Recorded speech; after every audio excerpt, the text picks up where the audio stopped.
Reverend Dr. Raymont Anderson is an ordained Centers for Spiritual Living minister serving the Centers for Spiritual Living Greater Baltimore community as our spiritual director.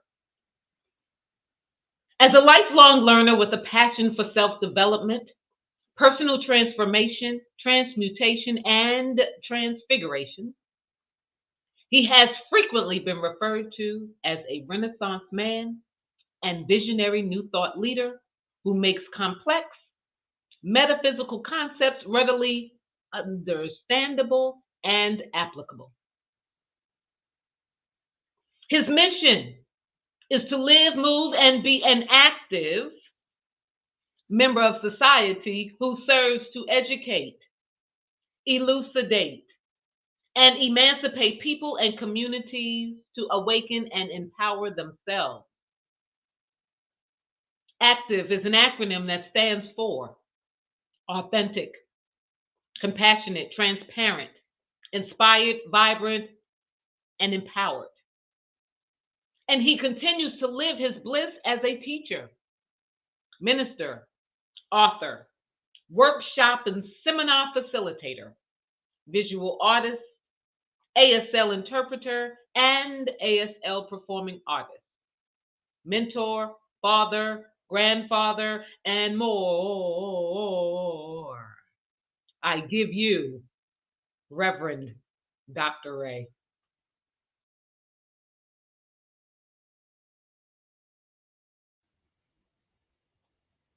Thank you, Tracy.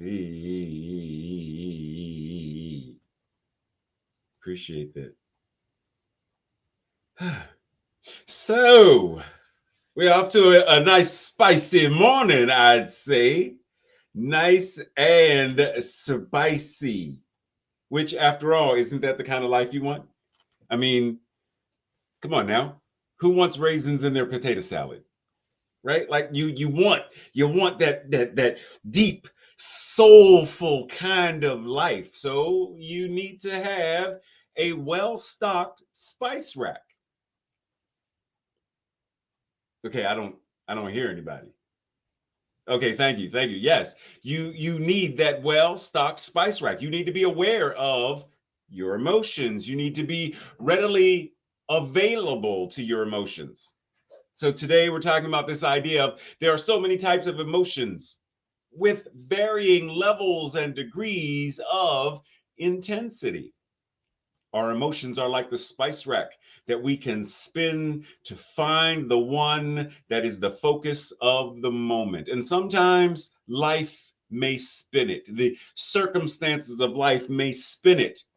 And what is ours to do is say, spin, spin, spin. Oh, ghost pepper. Woo! What am I going to do with this? No, it's like being on Iron Chef and they give you, here are the ingredients you have to use, and you have to figure out, what am I supposed to make with this? Or chopped, and you open the basket and it's like, what am I supposed to? And then you start to say, this is what I have, this is what I feel, this is what I am given. Now let me evoke the creative principle and take what this is and craft the life that I desire and deserve to live. All emotions are beneficial and have lessons to offer to those who are willing to sit in them and be present to them. As we strive for balance in our emotional spectrum, we achieve balance and effective stewardship in our lives. So, how do you feel today? If you're online, go ahead and type it in. How do you feel today? How are you feeling? There are so many variations of, because you can feel heartbroken and it doesn't have to be either or.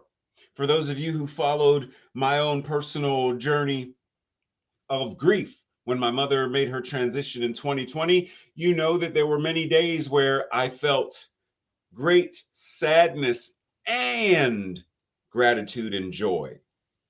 I felt the grief and the mourning and all of that and and the happiness, the sense of contentment, knowing that my mother and I made peace, knowing that there was forgiveness, knowing that there was healing.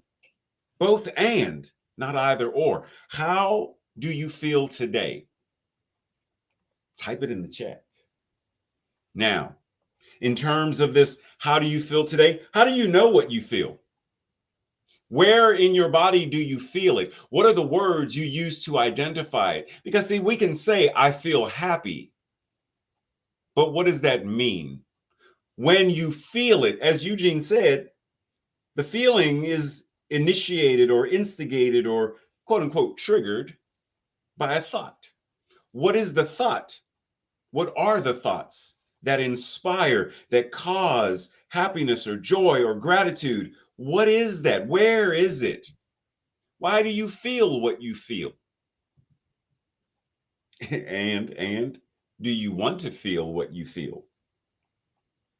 Do you want to feel it?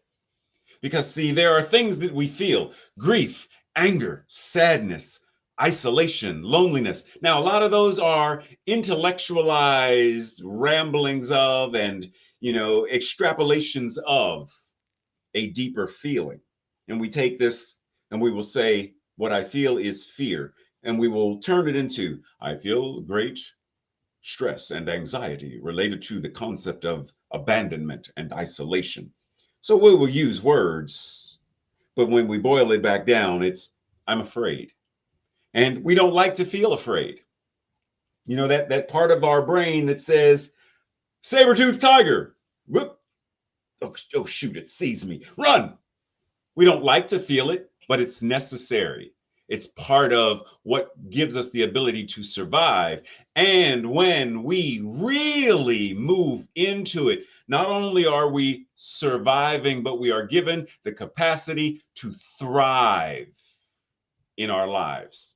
But we must be present to all of the spices, to all of the emotions, all of the thoughts that show up.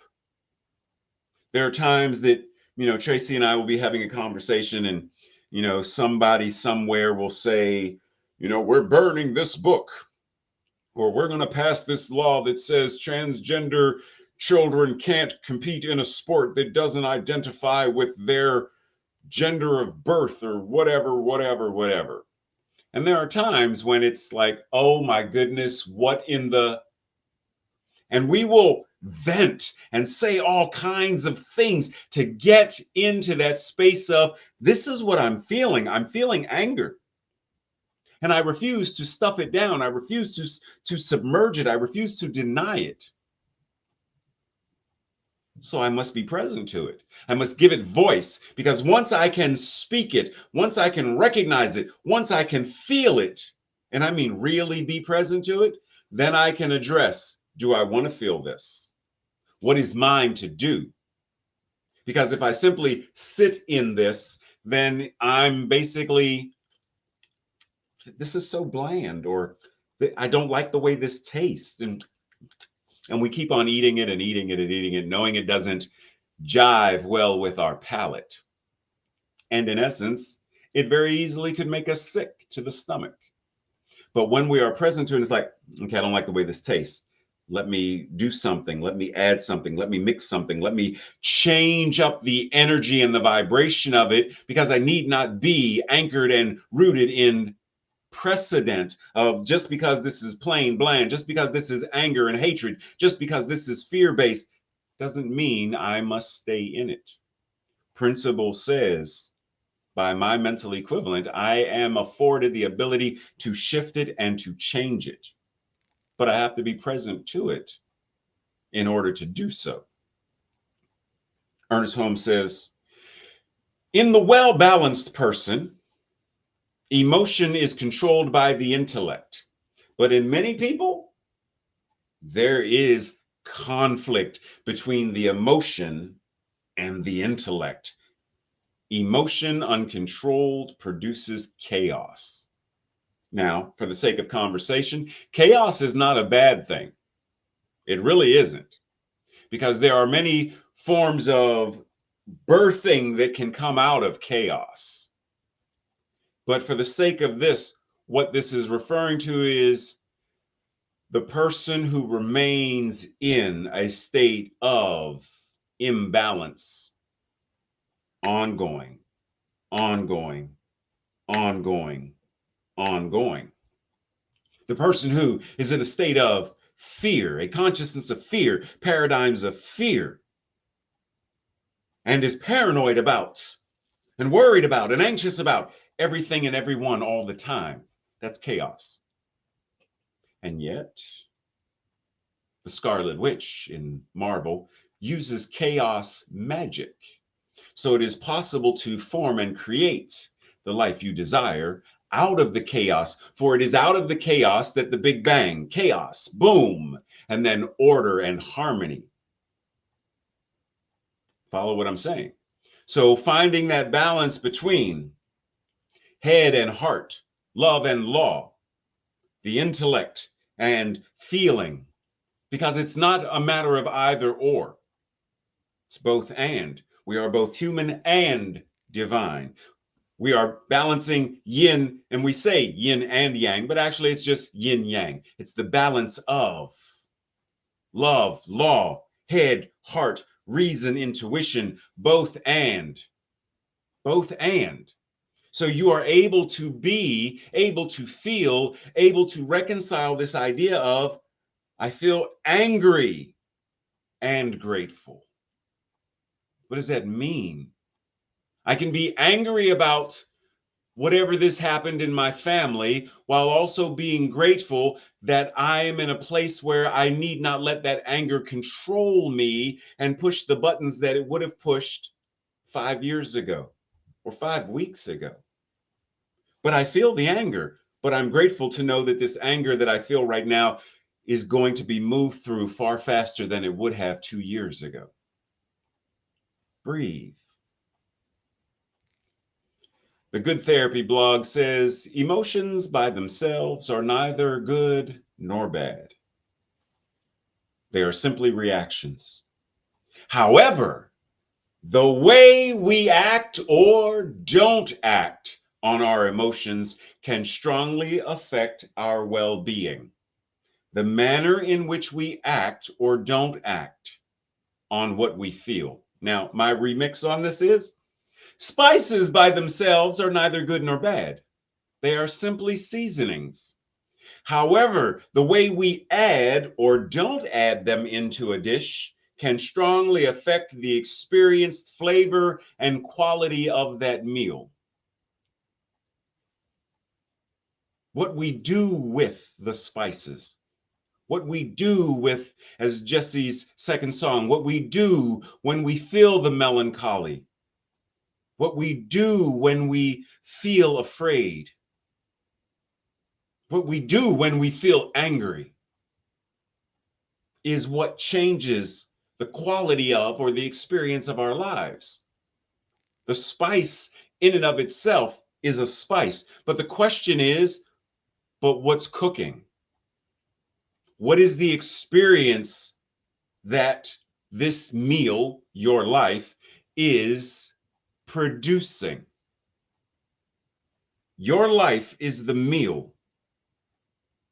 How are you engaging the spices, the emotions, the feelings, the thoughts? How are you adding, mixing them to have the desired taste, the desired nutritional content, the quality of the meal? How are you adding, mixing, creating? Breathe. Gary Zukov says, emotions reflect intentions. Therefore, awareness of emotions leads to awareness of intention. You follow that? So if there's, goes back to what Eugene said about that whole thought thing, you're mentally equivalent. So if I say, this is what I feel, but it's not what I want to feel. I feel anger and resentment, but it's not what I want to feel. Fine. What do you want to feel, Ray? I want to feel peace. So what is your intention? Well, my intention, and then we talk about it, and then somewhere in there we get to the point of, I want to feel peace, but I have no intention on letting go of this grudge. I have no intention on letting go of this animosity, because if I let it go, they might do this to me again. So I need to hold on to it. Well, you can't serve two masters. So what's your intention? If your intention is to feel peace, serenity, and harmony, is your intention to live that, to be that? Are they in alignment? Because the emotion is one thing. It's what you feel. Is it in alignment with what you're going to do and how you're going to be and how you're going to show up and move through life? Are they in alignment? Are you grounded and steeped in the vision, mission, and purpose of your life? Is this, because it's one thing to say, I intend to make pizza for dinner. And then, the day goes and you're like, yeah, I really don't feel like doing this whole pizza thing. I think I'm gonna just do cereal. Somewhere your intention shifted. Are you aware that it shifted? Are you aware of why it shifted? The invitation is, as whenever Tracy asks me to cook something or whatnot, and I go to the spice rack, I'm mindful of what's there before I even start cooking. And I already am mindful of when it's time to buy the next curry or buy the next Himalayan salt or whatever it is. I'm mindfully aware of it before the need for it arises, because I know what my intention is. Breathe. If I were to ask you, well, let's go here. Hello and welcome to Can You Figure It Out?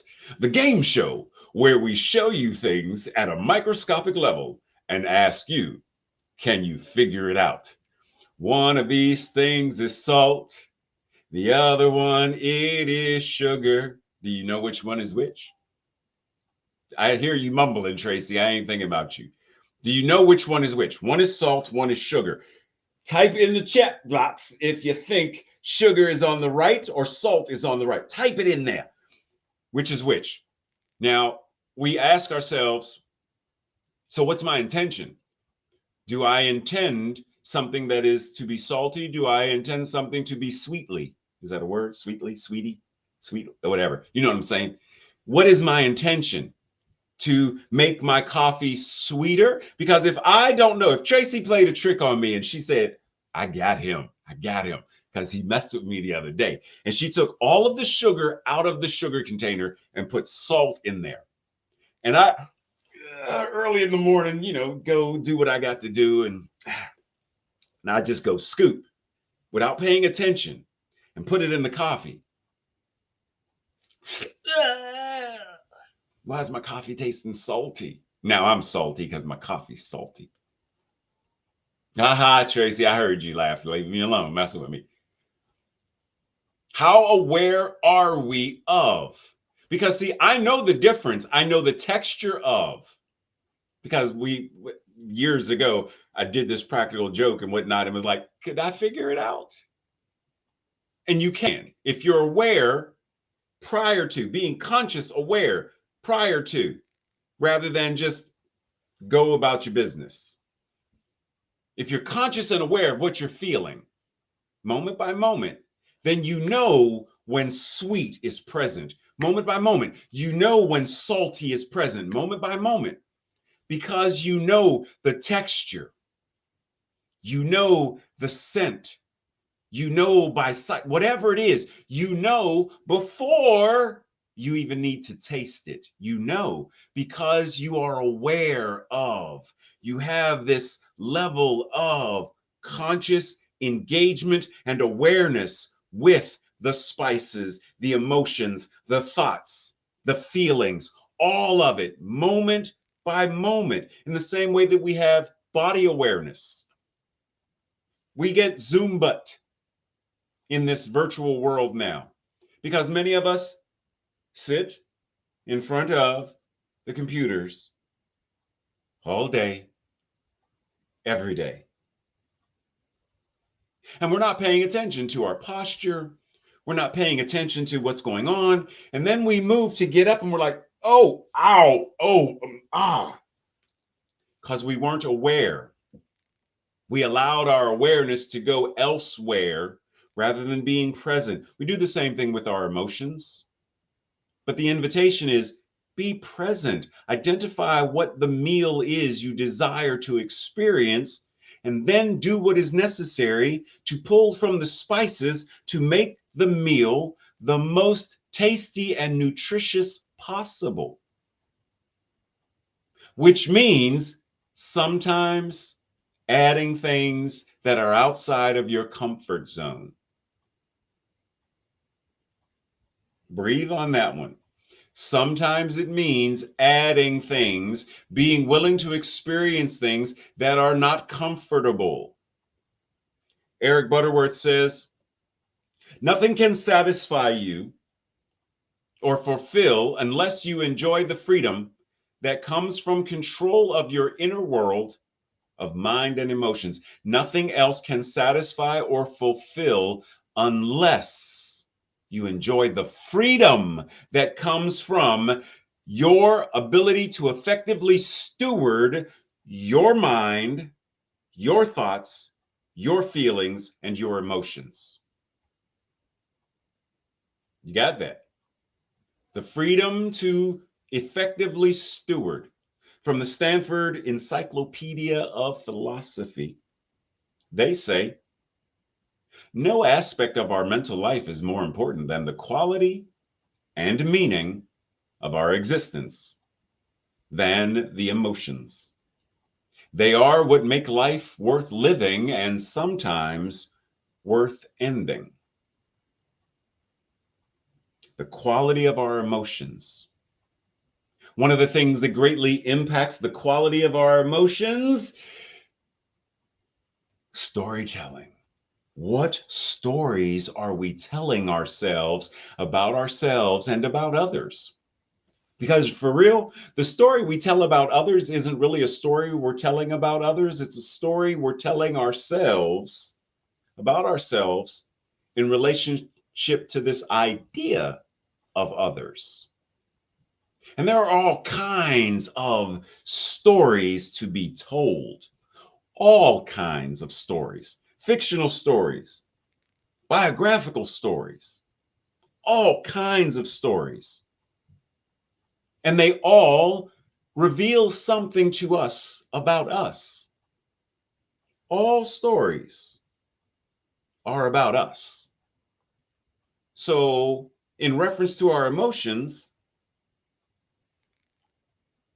what story am I telling myself about myself that inspires whatever that emotional spice is? What story am I telling myself about Tracy that changes the spices within my life? What story do I tell about our wonderful performer today, Cayenne Powers? What story do I tell about her that affects, stop laughing, Tracy, that affects my life and the quality of my stewardship of my life? Breathe. Because it's about how we are making the meal. We are adding or subtracting spices from, per se, based upon how we are stewarding, how we are maneuvering throughout our lives. Maya Angelou says, I've learned that people will forget what you said. People will forget what you did, but people will never forget how you made them feel. Breathe, because I want to add something. This idea that the impact and the influence that we have is an impact and influence on the story. And sometimes how someone can make you feel isn't how they made you feel. It's how you made you feel as a result of them.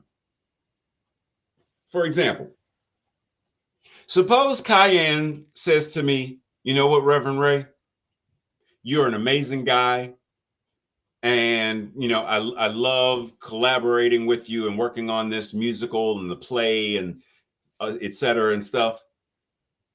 But because of my story, what I hear is you're cool, you're great, but you're not really all that, mm, mm, So my impact of how I feel is I feel less than because I don't feel like I'm not at par with Cayenne.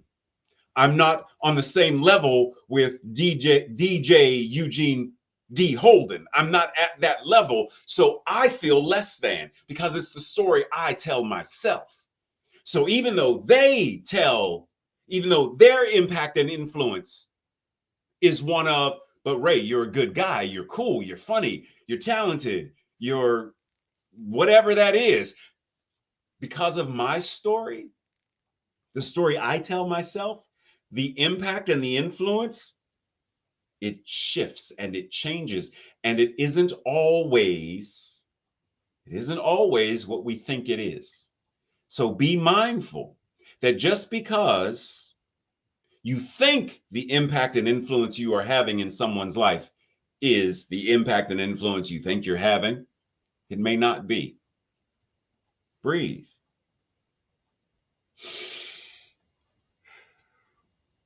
Because this idea of storytelling plays into our emotional intelligence and being aware of how emotionally intelligent am I? What is my EQ? Which is our ability to understand, to use, and manage our own emotions in a life affirming way that relieves stress, that communicates effectively, that gives us the ability to empathize with others and to overcome and to operate with various challenges and to diffuse, first to address conflict, then to diffuse it in the most effective manner possible. How emotionally intelligent am I? And as always, if you ever want, the slides, just reach out to Tracy because we're not going to go over all of this, but be mindful that those who have low emotional intelligence, those who do not fully engage the spice rack to the degree that they could in the most life affirming way, in the most effectively being the most effective stewards that they could be, poor listeners, people who are flippant, selfish, bossy. I'm not going to say names, Tracy. Bossy, bossy. Tracy is, hey. But yes, so being mindful that someone who has high emotional intelligence accepts themselves and they accept others. Those who low emotional intelligence do not accept self or others. So be mindful. How am I engaging? How am I maneuvering the kitchen? How am I maneuvering my life? In the kitchen, every chef has at some point gotten burned, cut themselves, they've dropped a plate, they've ruined a dish. And what makes them a master of the kitchen is their ability to address the quote unquote error and to start anew, start over. And the great thing about this is an analogy for our lives. You will get burned. You will get cut. You will drop a plate. You will ruin a dish. And you have the opportunity to master your way around the kitchen by addressing whatever that is and starting anew. So I feel angry today. Tracy says, do you want to continue feeling angry? Right now, yes. Hulk mad. Okay, cool. Hulk mad. Long as Hulk don't smash, because Hulk smash is usually what comes next. So Calm down, Hulk. Urgh. Whew. Ooh. Dr. David Bruce Banner reporting for duty. How long do you want to feel resentment? There's a certain period of time Jesus was in the grave. Be in that for 3 days if you must, but then on the third day, get up. Rise up and choose anew. Reverend Dr. Ray says, emotions and feelings are not always comfortable, and yet our emotions offer evidence as to what we are thinking and where we are going. We can steer the craft of our lives by using, directing, and channeling our emotions in the most life-affirming ways possible, moment by moment. But first, we must acknowledge transparently what we are actually feeling, and therein lies the challenge. If I feel jealousy, but you're a minister, but I feel jealousy. Am I willing to admit that to myself? And am I willing to admit it to another if I need to in order to heal it? Am I willing to go to a practitioner and say, I feel jealousy, I feel envy, I feel anger, I feel bitter, I feel afraid? Because I cannot expect a practitioner to address truth for me fully if I'm lying to the practitioner, right? Just now, granted, Eugene's going to know the truth about me even when I don't know the truth about myself. Yes. But there is this level of, if I go to Eugene or Sue or Frank, I go to a practitioner, I say, Genevieve, I want you to pray for me regarding this. But the this that I'm expressing is not a truthful this. The prayer that they're going to say while addressing principle and truth, they're taking what I am saying as my call for prayer. And yet, because I am not truthful to myself, am I really going to be in alignment with the truth of the prayer that they are speaking into existence? Am I expecting to serve two masters, the master of my own deception and the truth that they are praying? Or am I willing to surrender this, to be open, naked, and afraid, and align with the truth of my being that they are speaking, that they are praying, that they are sending to the law that says yes?